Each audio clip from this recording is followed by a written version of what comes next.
the most common long pips problems and how to fix them.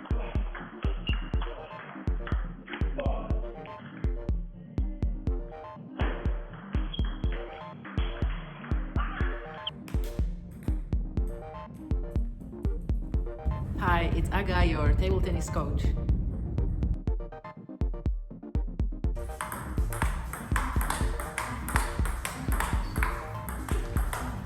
A very common question you ask me is how to play with long pips after very heavy underspin serves. The ball for you many times goes to the net or popping up, and then your opponent can attack it. The first option is the short push. It's not about doing more, it's about taking time away. Stable contact, short motion, ball stays slow. Take the ball early. Everything you see here is part of a bigger structure. I wrote an ebook that explains these decisions in detail: receive, push, depth, and drills for long pips. You will find the link in the comments. Now watch how it looks in a real match. Against backspin, the receive is about who controls the first rhythm of the rally. Sometimes the push is short to stop the attack, sometimes it's deep to limit the opening angle. Some players go more forward, some add a small swipe at the end. The decision stays the same: create depth, stay in control. When the serve has less spin, you have another option, the compact attack. It's a short forward action with long pips. You can even use it on a short serve to take control early. The decision is based on a spin and speed, not just length. In real matches, you will see different versions. Female players often use a quick, direct attack. Male players often add more pressure, sometimes closer to a push-style attack. Different executions, same decision.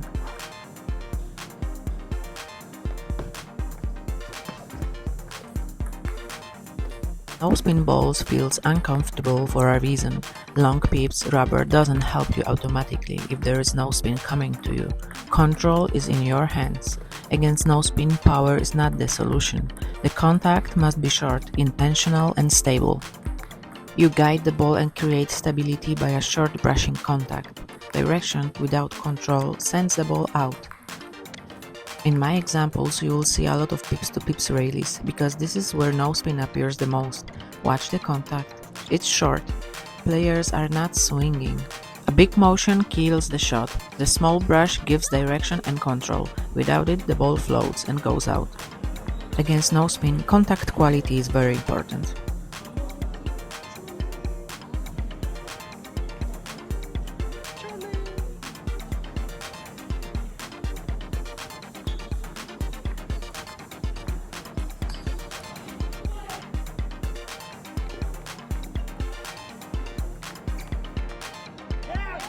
Let's talk about how to push with long pips. Let's look at the technique first. On the short push, everything starts with timing. I met the ball early. The wrist is soft, not loose, not stiff. The motion is short and forward. Watch the contact. There is no lift, just a small brush in the center of the racket to stabilize the ball. This is what it keeps it low. This is not a soft touch anymore, this is an aggressive deep push. Watch the timing first. Top players met the ball early, but don't rush, let the ball bounce. That gives you a control. Now look at the movement. The racket stays stable, the wrist does not flick. The speed comes from the legs and core. This is why the push looks faster, but the contact is still short. The blade goes forward, not up. Low trajectory, heavy flat depth. The lower and deeper the push, the less time your opponent has. That's what makes it effective in matches.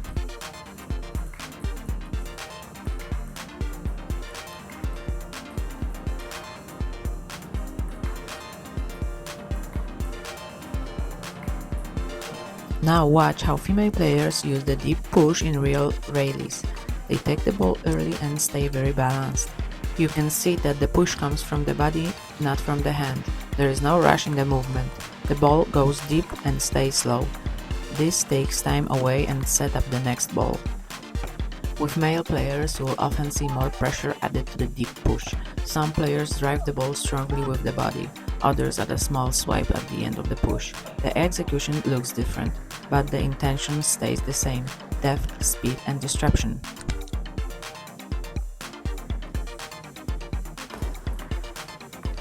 When people hear deception with long pips, they usually think about tricks, but really, deception is much simpler than that. It's not about crazy motions, it's about giving your opponent the same picture and changing just one small detail. Now look closely at this release. The swings looks almost identical every time, but the result is different. Sometimes the ball is shorter, sometimes it goes deeper, sometimes it's slower, sometimes it feels heavier. That's deception. With long pips, deception comes from three things: timing, depth, and contact, not speed. Watch the timing here. When the contact is early, the ball stays low and moves through quickly. When it's just a little later, the balls float more and slows down. Same motion, a completely different problem for the opponent. Short balls pull opponent forward. Deep balls take the time away.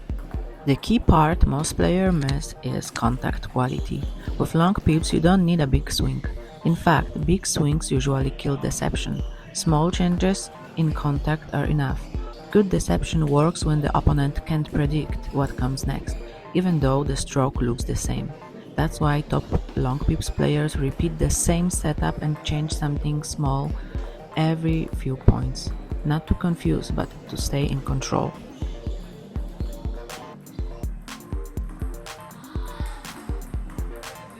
This is a basic control and transition drill for long pips players. The pattern is simple: 2 forehands then 1 backhand. You can also reverse the pattern if needed. I have my long pips on the backhand here. Don't get tricked by 2 red rubbers. I was just testing another blade. So my pips are on the backhand side. The purpose of this drill is consistency and transition. After 2 forehands, you must recover quickly and be ready for the backhand. It's important for you to stay relaxed and breathe.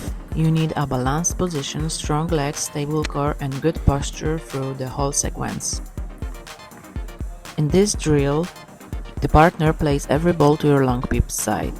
You can play short or long, wide or into the body, block or attack, depending on the ball. The partner role is simple: keep the rally alive. They can play freely. You focus on the ball quality. In this example, my partner is moving only with the forehand. This is very high level version of the drill, but the idea stays the same at every level. It's about decision making and control. You learn to adjust your long pips contact to different speeds, spin and height while standing balanced.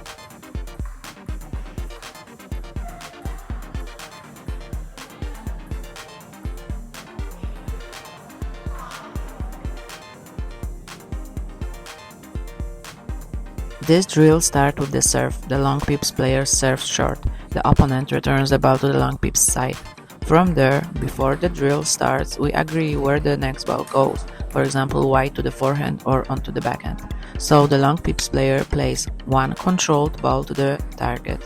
Now the opponent knows where the ball is coming. They open with a topspin attack.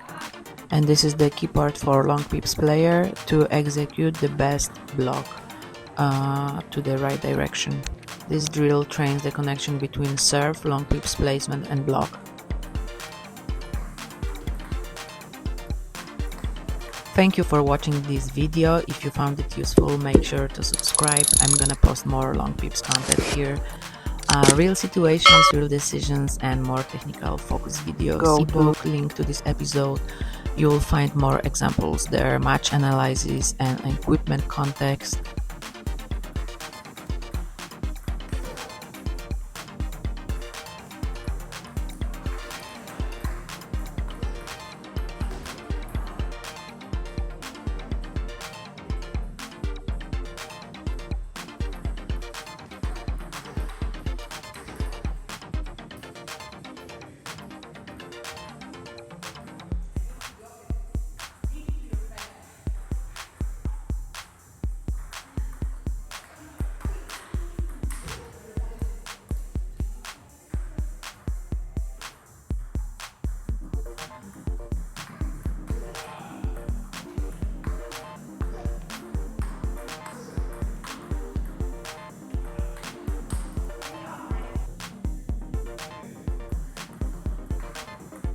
Thank you for watching. Train smart, stay patient, and I will see you in the next one.